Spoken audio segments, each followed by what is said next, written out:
Parte 2.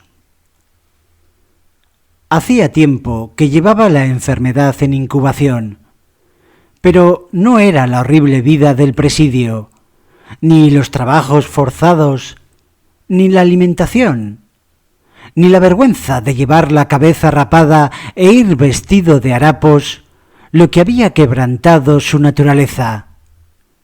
¿Qué le importaban a él todas aquellas miserias, todas aquellas torturas? Por el contrario, se sentía satisfecho de trabajar. La fatiga física le proporcionaba al menos varias horas de sueño tranquilo. ¿Qué podía importarle la comida?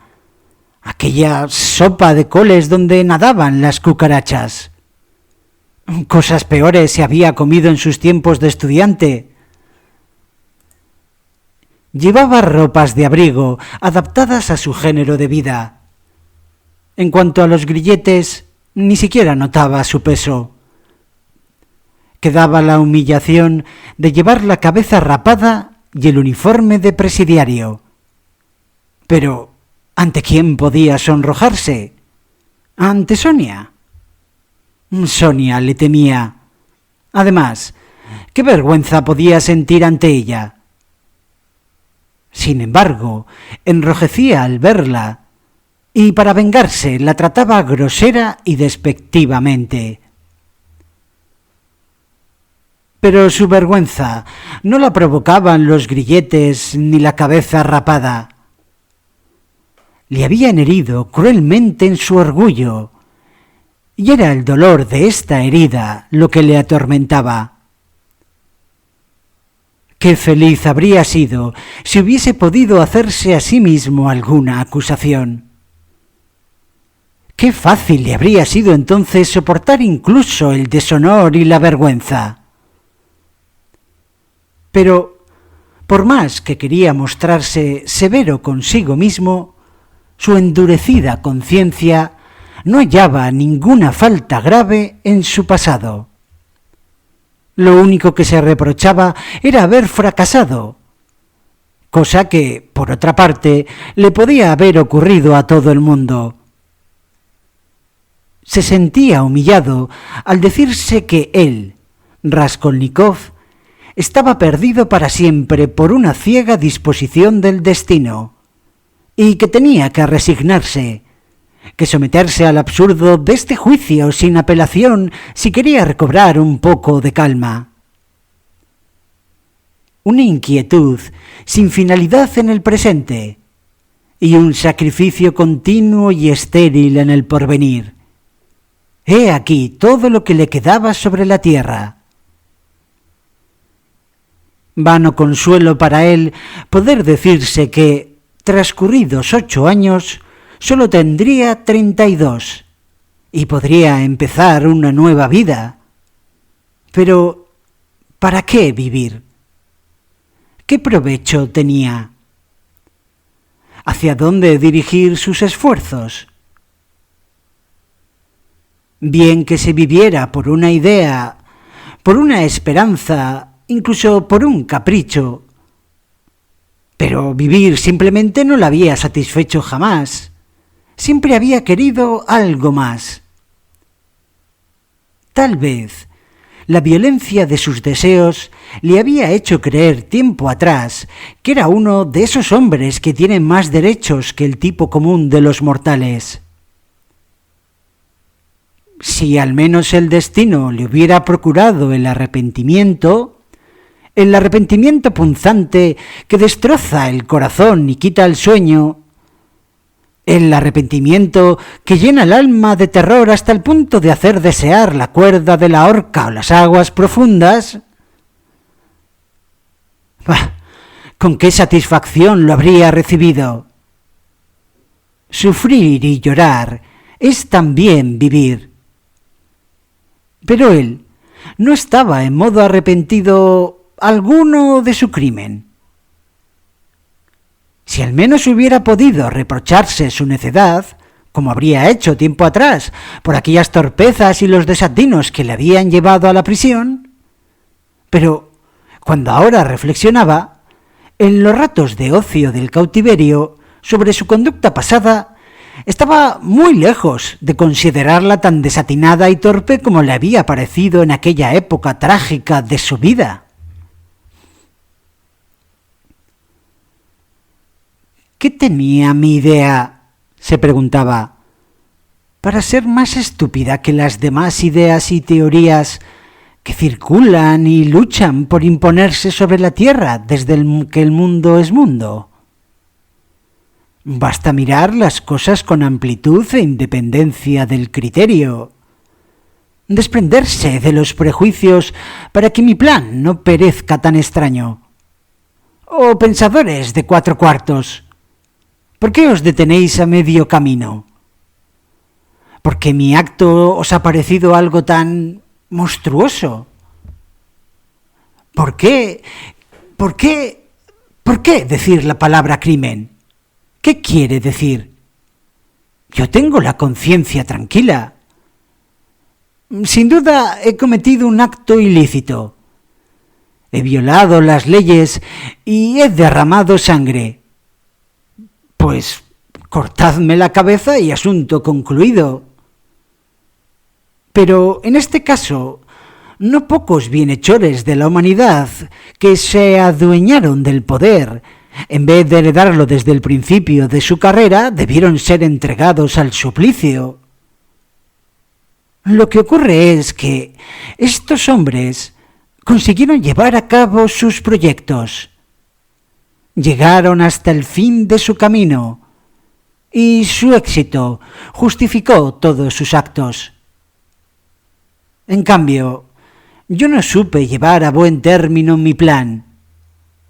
Y en verdad, esto demuestra que no tenía derecho a intentar ponerlo en práctica.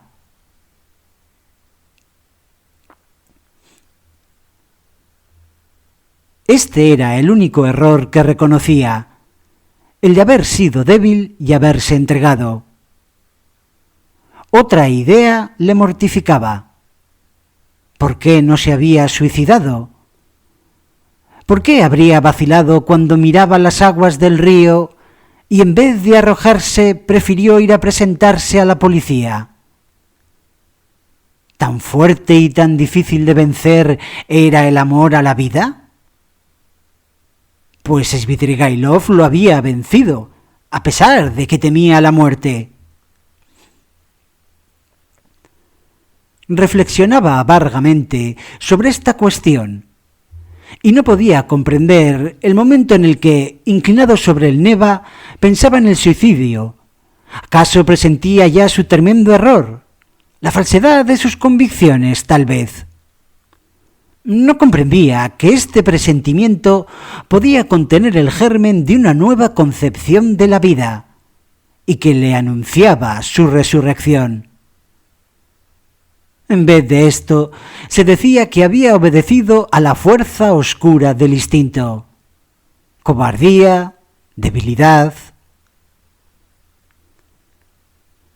Observando a sus compañeros de presidio, se asombraba de ver cómo amaban la vida, cuán preciosa les parecía.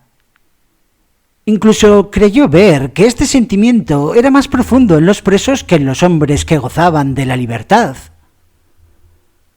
¡Qué espantosos sufrimientos habían soportado algunos de aquellos reclusos! Los vagabundos, por ejemplo. ¿Era posible que un rayo de sol, un bosque umbroso, un fresco riachuelo que corre por el fondo de un valle solitario y desconocido, tuviesen tanto valor para ellos? ¿Que soñaran todavía, como se sueña un amante, en una fuente cristalina vista tal vez 3 años atrás? Ellos la veían en sus sueños, con su cerco de verde hierba y con el pájaro que cantaba en una rama próxima. Cuanto más observaba a aquellos hombres, más cosas inexplicables descubría. Sí, muchos detalles de la vida del presidio, del ambiente que le rodeaba, eludían su comprensión. ¿O acaso él no quería verlos? Vivía como con la mirada en el suelo, porque le era insoportable lo que podía percibir a su alrededor. Pero, andando el tiempo, le sorprendieron ciertos hechos, cuya existencia jamás había sospechado, y acabó por observarlos atentamente. Lo que más le llamó la atención fue el abismo espantoso, infranqueable, que se abría entre él y aquellos hombres. Era como si él perteneciese a una raza y ellos a otra. Unos y otros se miraban con hostil desconfianza. Él conocía y comprendía las causas generales de este fenómeno, pero jamás había podido imaginarse que tuviesen tanta fuerza y profundidad. En el penal había políticos polacos condenados al exilio en Siberia, y estos consideraban a los criminales comunes como unos ignorantes, unos brutos, y los despreciaban. Raskolnikov no compartía este punto de vista. Veía claramente que, en muchos aspectos, aquellos brutos eran mucho más inteligentes que los polacos. También había rusos, un oficial y varios seminaristas que miraban con desdén a la plebe del penal, y Raskolnikov los consideraba igualmente equivocados. A él nadie le quería. Todos se apartaban de su lado. Acabaron por odiarle. ¿Por qué? Lo ignoraba. Le despreciaban y se burlaban de él. Igualmente, se mofaban de su crimen condenados que habían cometido otros crímenes aún más graves. «Tú eres un señorito», le decían. «Eso de asesinar a hachazos no se ha hecho para ti». O «No son cosas para la gente de bien». La segunda semana de Cuaresma le correspondió celebrar la Pascua con los presos de su departamento. Fue a la iglesia y asistió al oficio con sus compañeros. Un día, sin que se supiera por qué, se produjo un altercado entre él y los demás presos. Todos se arrojaron sobre él furiosamente. «Tú eres un ateo, no crees en Dios, mereces que te maten», le gritaban. Él no les había hablado de Dios ni de religión jamás. Sin embargo, querían matarlo por infiel. Rodia no contestó.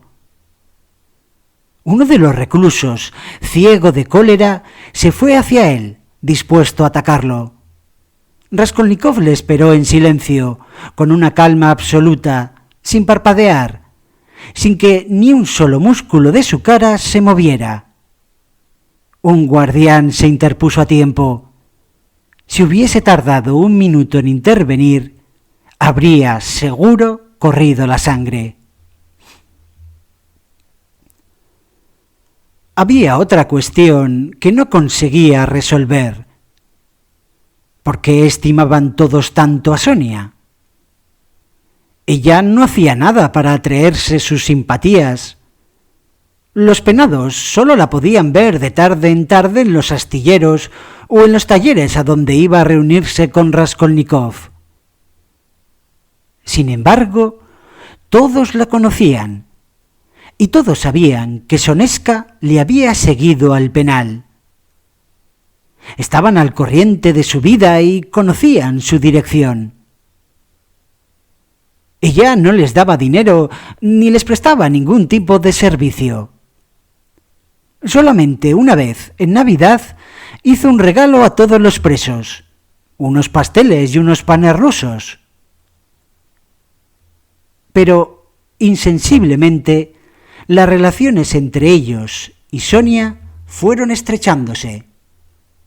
La muchacha escribía cartas a los presos para sus familias y después las echaba al correo.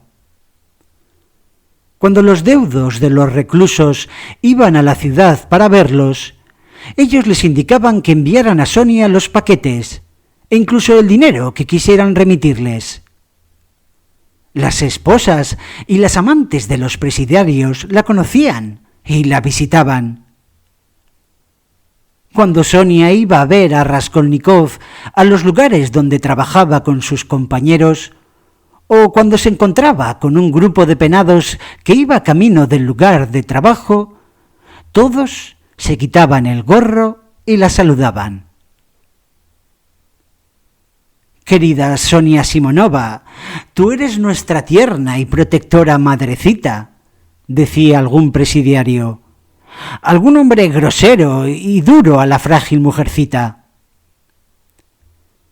Ella contestaba sonriendo, y a ellos les encantaba aquella sonrisa. Adoraban incluso su manera de andar. Cuando se marchaba, se volvían para seguirla con la vista y se deshacían en alabanzas. Alababan hasta la pequeñez de su figura. Ya no sabían qué elogios dirigirle. Incluso la consultaban cuando estaban enfermos. Raskolnikov pasó en el hospital el final de la Cuaresma y la primera semana de Pascua. Al recobrar la salud, se acordó de las visiones que había tenido durante el delirio de la fiebre. Creyó ver el mundo entero asolado por una epidemia espantosa, sin precedentes, que se había declarado en el fondo de Asia y se había abatido sobre Europa. Todos habían de perecer, excepto algunos elegidos. Triquinas microscópicas de una especie desconocida se introducían en el organismo humano. Pero estos corpúsculos eran espíritus dotados de inteligencia y de voluntad. Las personas afectadas perdían la razón al punto. Sin embargo, cosa extraña, jamás los hombres se habían creído tan inteligentes y tan seguros de estar en posesión de la verdad. Nunca habían demostrado tal confianza en la infalibilidad de sus juicios, de sus teorías científicas y de sus principios morales. Aldeas, ciudades, naciones enteras se contaminaban y perdían el juicio. De todos se apoderaba una mortal desazón, y todos se sentían incapaces de comprenderse unos a otros. Cada uno creía ser el único poseedor de la verdad y miraban con piadoso desdén a sus semejantes. Todos, al contemplar a sus semejantes, se golpeaban el pecho, se retorcían las manos, lloraban. No se ponían de acuerdo sobre las sanciones que había que imponer, sobre el bien y el mal, sobre a quién había que condenar y a quién absolver. Se reunían y formaban enormes ejércitos para lanzarse unos contra otros, pero apenas llegaban al campo de batalla, las tropas se dividían, se rompían las formaciones y los hombres se estrangulaban y devoraban unos a otros. En las ciudades, las trompetas resonaban durante todo el día. Todos los hombres eran llamados a las armas, pero ¿por quién? ¿Y para qué? Nadie podía decirlo y el pánico se extendía por todas partes. Se abandonaban los oficios más sencillos, pues cada trabajador proponía sus propias ideas, sus reformas, y no era posible entenderse. Nadie trabajaba la tierra. Aquí y allá, los hombres formaban grupos y se comprometían a no disolverse. Pero poco después olvidaban su compromiso y empezaban a acusarse entre sí, a contender, a matarse. Los incendios y el hambre se extendían por toda la tierra. Los hombres y las cosas desaparecían. La epidemia seguía extendiéndose, devastándolo todo. En todo el mundo solo tenían que salvarse algunos elegidos, unos cuantos hombres puros, destinados a formar una nueva raza humana, a renovar y purificar la vida humana. Pero nadie había visto a estos hombres, nadie había oído sus palabras, ni siquiera el sonido de su voz. Raskolnikov estaba amargado, pues no lograba librarse de la penosa impresión que le había causado aquel sueño absurdo. Era ya la segunda semana de Pascua. Los días eran tibios, claros, verdaderamente primaverales. Se abrieron las ventanas del hospital, todas enrejadas, y bajo las cuales iba y venía un centinela. Durante toda la enfermedad de Rodia, Sonia solo le había podido ver 2 veces, pues se necesitaba para ello una autorización sumamente difícil de obtener. Pero había ido muchos días, sobre todo al atardecer, al patio del hospital para verlo desde lejos, un momento y a través de las rejas. Una tarde, cuando ya estaba casi curado, Raskolnikov se durmió. Al despertar, se acercó distraídamente a la ventana y vio a Sonia de pie junto al portal. Parecía esperar algo. Raskolnikov se estremeció. Había sentido una dolorosa punzada en el corazón. Se apartó a toda prisa de la ventana. Al día siguiente, Sonia no apareció. Al otro, tampoco. Rodia se dio cuenta de que la esperaba ansiosamente. Al fin dejó el hospital. Ya en el presidio, sus compañeros le informaron de que Soria Simonova estaba enferma. Profundamente inquieto, Raskolnikov envió a preguntar por ella. Enseguida supo que su enfermedad no tenía importancia. Sonia, al saber que su estado preocupaba a Rodia, le escribió una carta con lápiz para decirle que estaba mucho mejor y que solo padecía un enfriamiento. Además, le prometía ir a verlo lo antes posible al lugar donde trabajaba. El corazón de Raskolnikov empezó a latir con violencia. Era un día cálido, un día hermoso. A las 6 de la mañana, Rodia se dirigió al trabajo, a un horno para cocer alabastro que habían instalado a la orilla del río, en un cobertizo. Solo 3 hombres trabajaban en este horno. Uno de ellos se fue a la fortaleza, acompañado de un guardián, en busca de alguna herramienta. El otro estaba encendiendo el horno.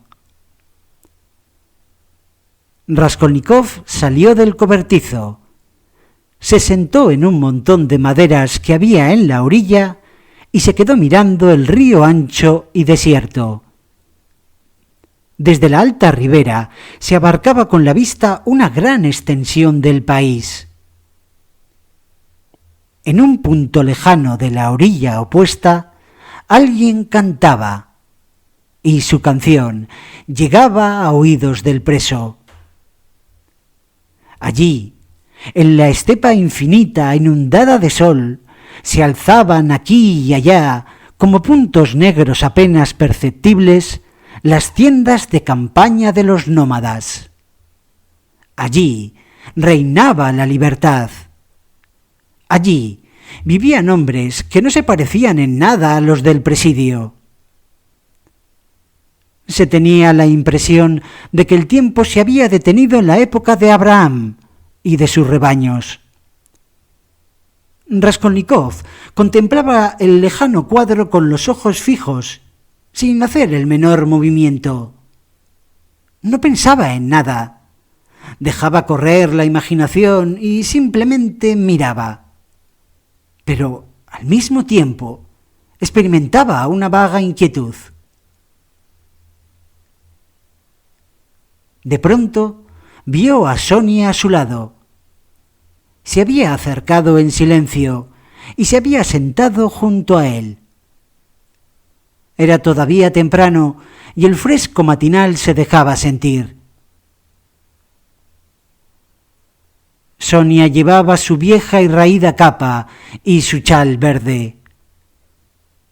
Su cara, delgada y pálida, conservaba las huellas de su enfermedad. Sonrió al preso con expresión amable y feliz, y como de costumbre le tendió tímidamente la mano. Siempre hacía este movimiento con timidez. A veces incluso se abstenía de hacerlo por temor a que él rechazara su mano, pues le parecía que Rodia la tomaba a la fuerza. En alguna de sus visitas incluso daba muestras de enojo y no abría la boca mientras ella estaba a su lado. Había días en que la joven temblaba ante su amigo y se separaba de él profundamente afligida. Esta vez, por el contrario, sus manos permanecieron largo rato enlazadas. Rodia dirigió a Sonia una rápida mirada y bajó los ojos sin pronunciar palabra. Estaban solos. Nadie podía verlos. El guardián se había alejado. De súbito, sin darse cuenta de lo que hacía, y como impulsado por una fuerza misteriosa, Raskolnikov se arrojó a los pies de la joven, se abrazó a sus rodillas y rompió a llorar. En el primer momento, Sonia se asustó. Mortalmente pálida, se puso en pie de un salto y le miró temblorosa.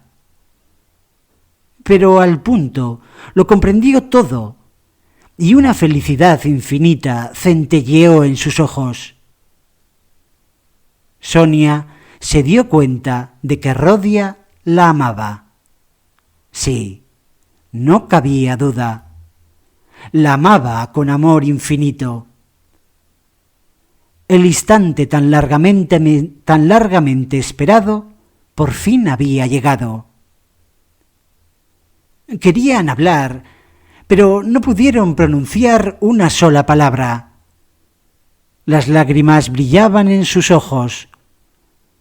Los dos estaban delgados y pálidos, pero en aquellos rostros ajados brillaba el alba de una nueva vida, la aurora de una resurrección.